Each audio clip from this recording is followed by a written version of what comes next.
एक छोटे से गांव में एक लड़का रहता था जिसका नाम सैम था। सैम एक कुशल चित्रकार बनने का सपना देखता था, लेकिन उसका परिवार गरीब था और वे कला की शिक्षा या सामग्री का खर्च नहीं उठा सकते थे। फिर भी सैम ने कागज के टुकड़े, कोयले के टुकड़े और दूसरे लोगों द्वारा छोड़े गए रंग इकट्ठे किए। हर दिन वो एक बड़े ओक के पेड़ की छाया में बैठकर ड्राइंग और पेंटिंग का अभ्यास करता था। शुरुआत में उसके चित्र बहुत साधारण और अनगढ़ थे और गांव के लोग उसका मजाक उड़ाते थे। तुम कभी कलाकार नहीं बन पाओगे, वे कहते थे, लेकिन सैम मुस्कुराता और अभ्यास करता रहता। एक दिन एक बूढ़ा कलाकार गांव से गुजर रहा था। उसने सैम को स्केच बनाते देखा। उसकी लगन से प्रभावित होकर उसने सैम से पूछा, जब लोग तुम्हारा मजाक उड़ाते हैं तब भी तुम क्यों मेहनत करते हो? सैम ने उत्तर दिया, क्योंकि हर बार जब मैं कोशिश करता हूँ मैं थोड़ा बेहतर हो जाता हूँ। एक दिन मैं कुछ अद्भुत पेंट करूंगा।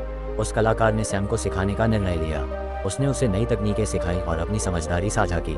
समय के साथ सैम की कला निखर गई और जो गांव वाले पहले उसका मजाक उड़ाते थे वे अब उसकी प्रशंसा करने लगे।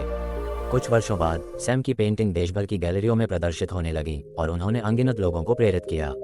जब उनसे उनकी सफलता के बारे में पूछा गया तो सैम ने कहा कि सफलता का रहस्य प्रतिभा नहीं है, बल्कि धैर्य और निरंतर प्रयास है। सपने उनके पूरे होते हैं जो हार मानने से इनकार कर देते हैं। सफलता उन्हें मिलती है जो लगातार प्रयास करते रहते हैं, भले ही दुनिया उन पर संदेह करे।